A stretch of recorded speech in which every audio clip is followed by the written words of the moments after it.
Welcome to our show today. I am Angie Timmons, Cancer Control Specialist with the Kentucky Cancer Program. Lung cancer is the leading cause of cancer deaths in Kentucky and the U.S. Each year, more people in the U.S. die of lung cancer than of colon, breast, and prostate cancers combined. It also is the most common cancer treated at Baptist Health Paducah, but low-dose CT lung cancer screenings can detect lung cancer early and save lives. Today I'm joined by Reis Driver, Director of Business Development at Baptist Health Paducah, and Sonnek, the Lung Navigator at Baptist Health Paducah. We're going to talk about the importance of lung cancer screenings and the partnership between Baptist Health and West Kentucky Community and Technical College in developing a lung cancer patient education tool. Reis and Lauren, thank you for joining me today to talk about this important topic. Thank you. Thank you for having us. Glad to be here. Well, Reis, tell me a little bit about what you do with business development at Baptist Health Paducah. Yeah, sure. So I'm the Director of Business Development at Baptist Health Paducah. And really, if you distill that down, I'm really trying to grow the service lines at Baptist, whether it's oncology or cardiology, radiology, but really, it's really about growth of our service lines and expanding our services. Okay, that's great. And Lauren, tell me about your role as the Lung Navigator. What does a Lung Navigator do? As Lung Navigator, my job is to just educate the patients on lung cancer in general and the lung cancer screenings, make sure they understand what criteria they need to meet, what the exam is, and then what to expect in the future for the lung cancer screenings. Do you see a lot of patients? Because I mentioned that lung cancer is the most common cancer We do treated. see a lot of patients. We're doing a lot of CAT scans right now. Our numbers are increasing every day. The lung cancer screenings in general are increasing. People are starting to hear about it more. We're getting the word out. They're coming in for those scans. That's great. Well, I mentioned it's the most common cancer treated at your hospital and also, I believe, at Mercy Health Lourdes as well. And I know that a lot of people have been personally affected by lung cancer. My father-in-law passed away from lung cancer in 2015, and I have a really close friend of mine that has lung cancer right now. So why does lung cancer seem so prevalent in our area or in Kentucky? Sure, it's a great question. So according to the American Lung Association, the smoking rate in Kentucky is 24% of people. National average is about 15%. So we have I believe the second highest smoking rate like in the country, and therefore you have the effects of lung cancer from that. So it really goes down to about smoking. Absolutely. Yeah. Absolutely. So what are some of the requirements for a low-dose CT lung cancer screening? What do people need to know about them? So in order to meet the criteria for lung cancer screenings, you have to be a certain age. It's 50 to 80 for private insurance, 50 to 77 for Medicare. You also have to have a certain smoking history. So it needs to be at least a minimum of 20 pack years of smoking. And what that means is 1 pack for 20 years or half a pack for 40. And then also, if you've quit smoking and you had that heavy smoke history, as long as you've quit in the last 15 years, you still qualify for this exam. And did they recently just change the guidelines? I think they reduced the age to 50. They lowered the age down to 50, and they lowered the pack years down to 20 instead more of 30. Can so we could reach a bigger variety of people. So what does a patient have to do? They have to talk to their primary care doctor to get referred? Yes, if a patient has that smoke history and they feel that they're high risk, they just call their primary care physician or their pulmonologist and just talk to them about it. The doctor will decide if they meet the criteria and if it's something that they need. And if they are qualified, then it's free for those Most insurance people? will pay for it once a year. Okay. And the doctor just will send the order to us at Baptist, and then we will call and schedule the patient. Okay. Well, how did this partnership with WKCTC with this education tool come about?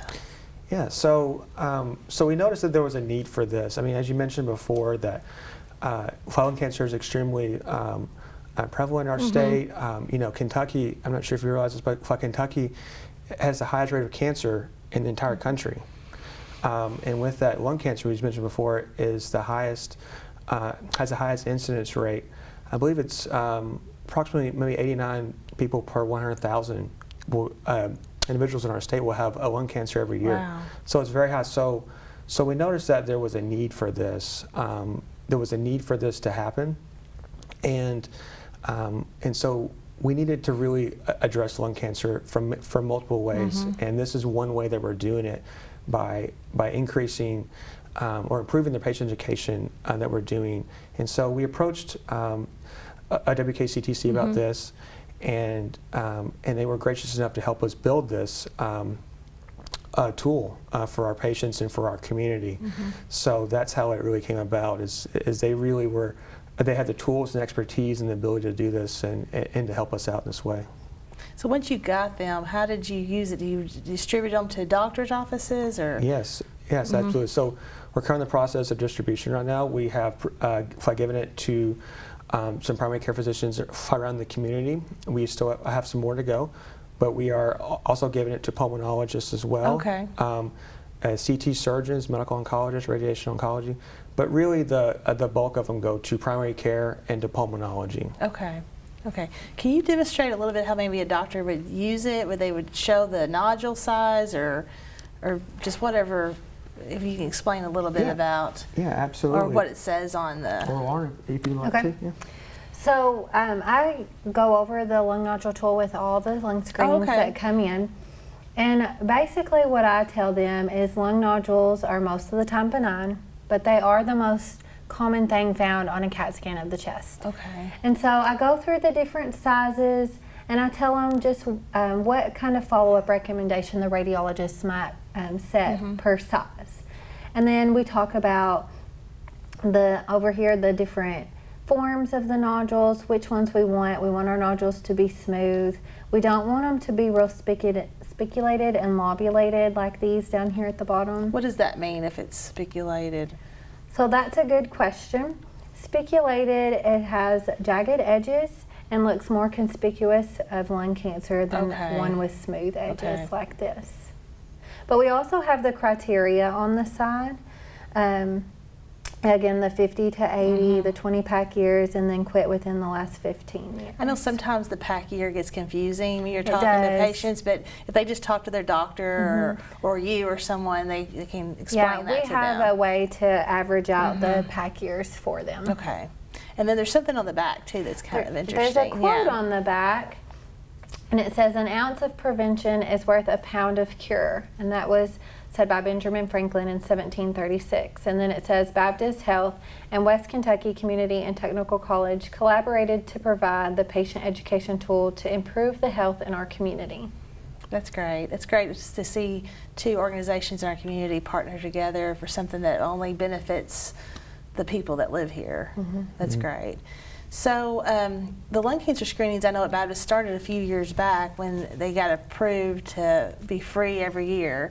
Have you noticed an increase in how many people get them every year, or have you been told that?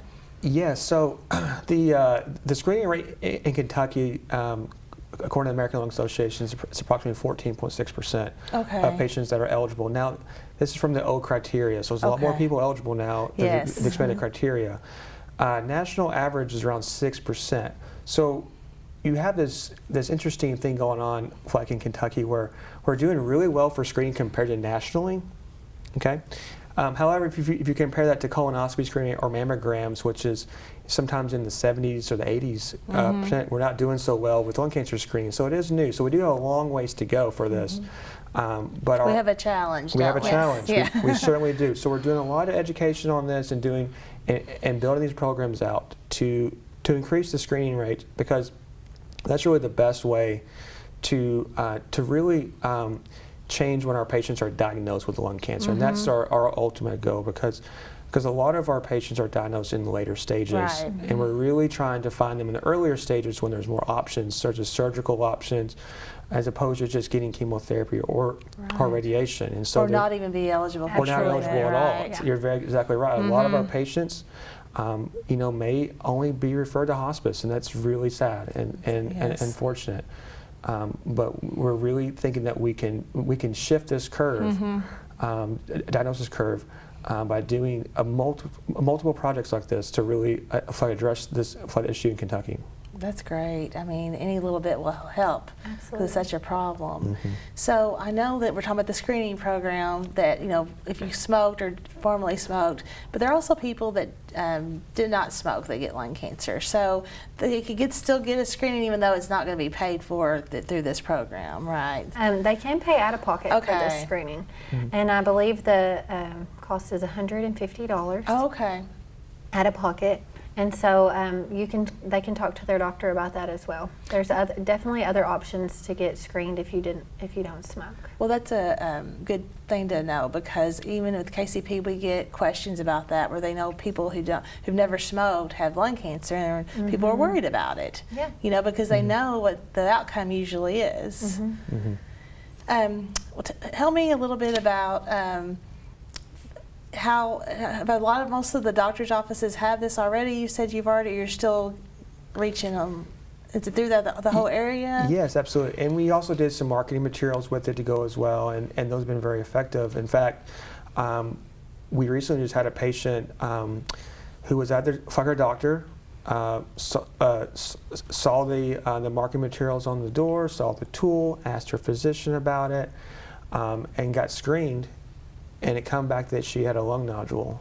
Oh, wow. And then she's going to have surgery. So that's what we're looking for. That's what we're trying to. We're trying to really increase the screening rate, and to get them, possibly to have surgery if they qualify for it. So, so we're still watching her to see what her outcome will be. But that's good. That's a great example. But it's a great example about how this can make a significant impact in our community, and we really are trying to blanket this across our community, because there's so many patients in our area going back to the high smoking rate and that problem in Kentucky. Right. So what is the main message you're trying to get out about lung cancer? I know you've talked about a little bit. I think the main message that we're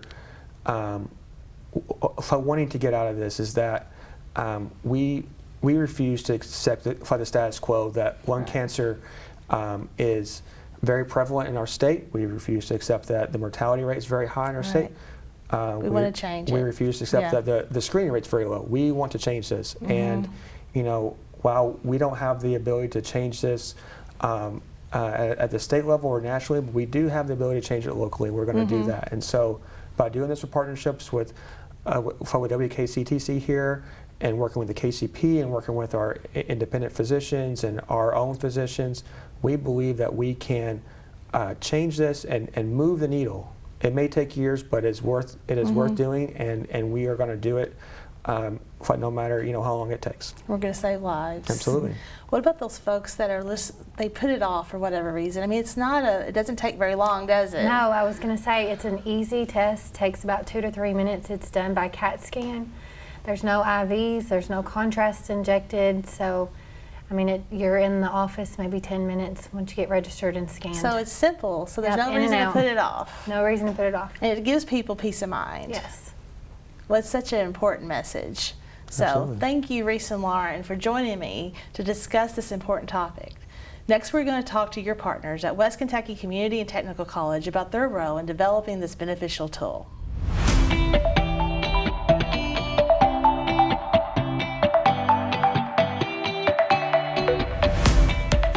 Hello, and thank you for watching the second part of our discussion about a lung cancer patient education tool developed by West Kentucky and Community and Technical College and Baptist Health Paducah.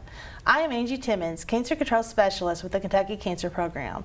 I'm joined by Kevin O'Neill, VP of Workforce and Economic Development at West Kentucky Community and Technical College, and Sam Arnone, Program Coordinator for Computerized Manufacturing and Machining at WKCTC. Thank you both for joining me today. Glad to be here.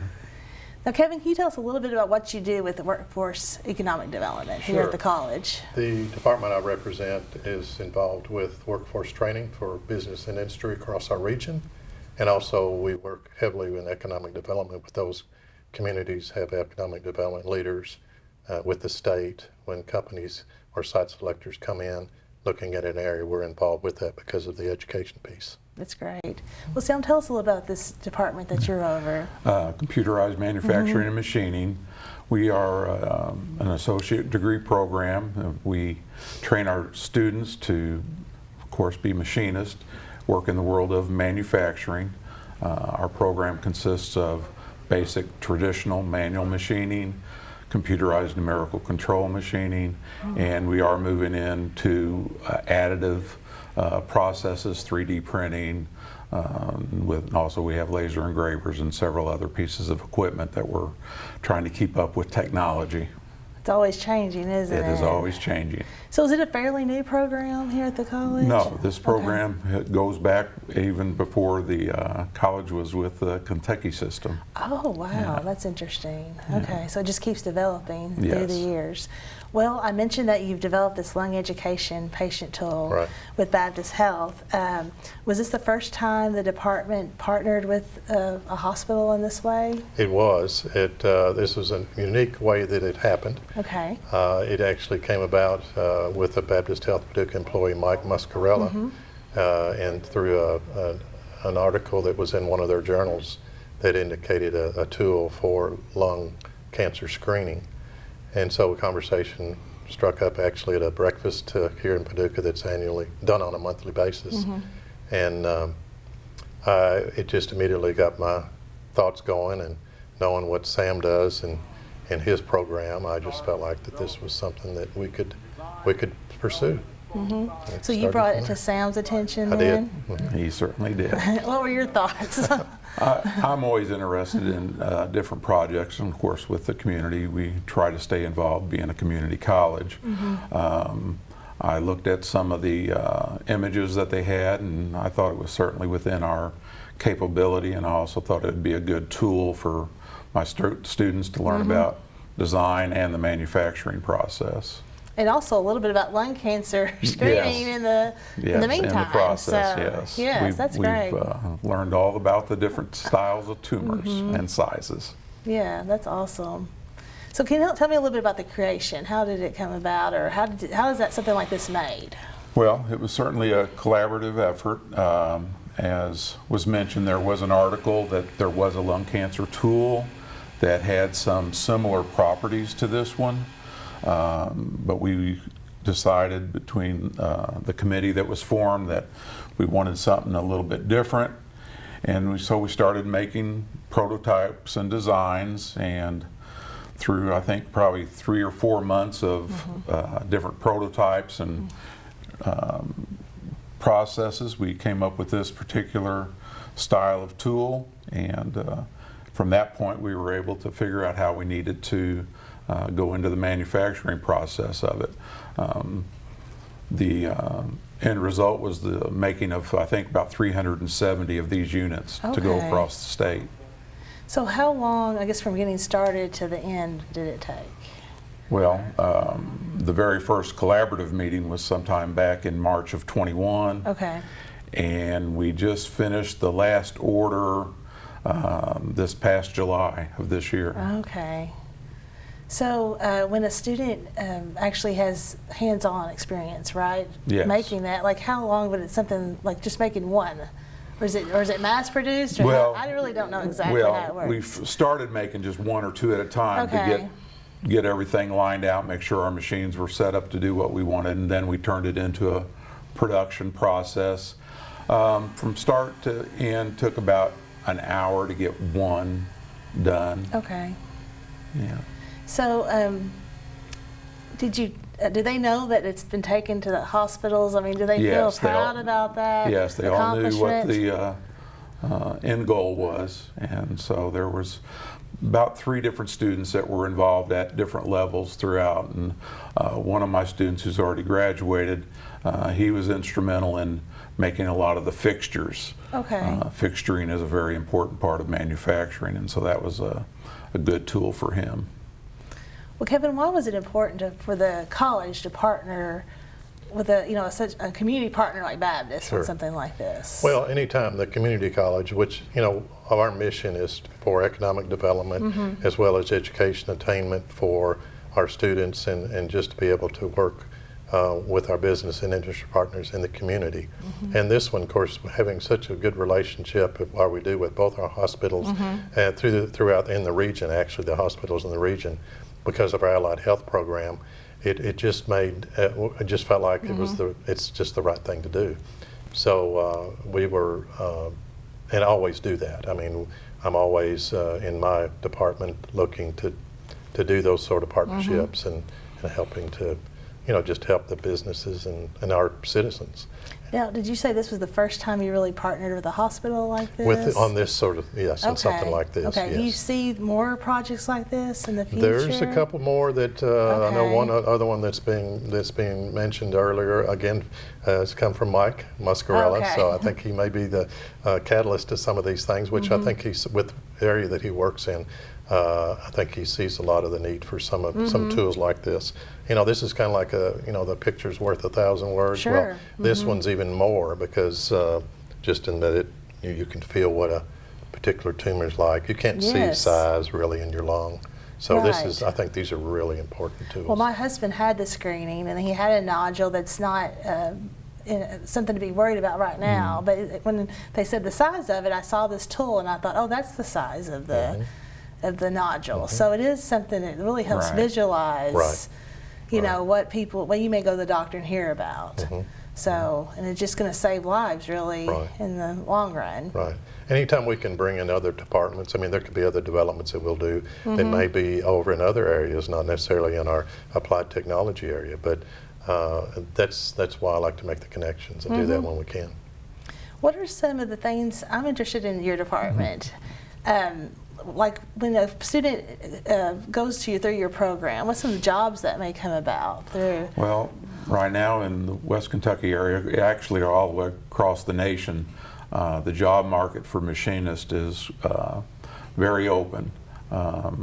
There's projected of a 7% growth each year for the next 8 years, at least 2020 to 2030 was the labor statistics.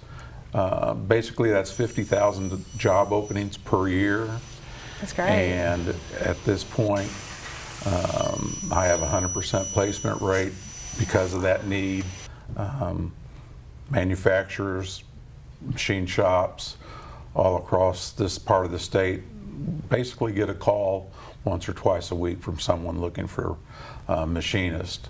Manufacturing is a great opportunity. I always tell my students that I don't really expect you to be a machinist 5 years from now.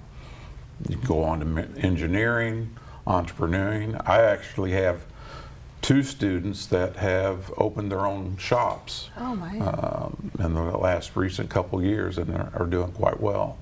So there is a... So it just leads to more opportunities. It certainly does. I tell them it's that stepping stone. You get in the company with this background, and there's lots of places you can go with it. That's great. I didn't know much about that, so that's exciting. And can you just tell us a little bit, Kevin, about some other ways that the college partners with hospitals? I know through the nursing program. The nursing program especially, but you can get in other areas of IT and even logistics and some other programs. So it really covers a broad range. Our maintenance technology, again, most of the applied technology, I think, field area, after you get out of the allied health program, you'll see a connection across the board, really. That's great. All those opportunities are right here in our backyard, really. Right. Yes. Right. Well, thank you for sharing that. You're quite welcome. That's great. Well, thank you, Kevin and Sam, for joining me to discuss this lung cancer patient education tool now available in our community. I hope many patients in our community will benefit from this lung cancer tool and the lung cancer screenings. Thank you for joining us today. For more information regarding today's show, contact our local KCP office at 270-442-1310.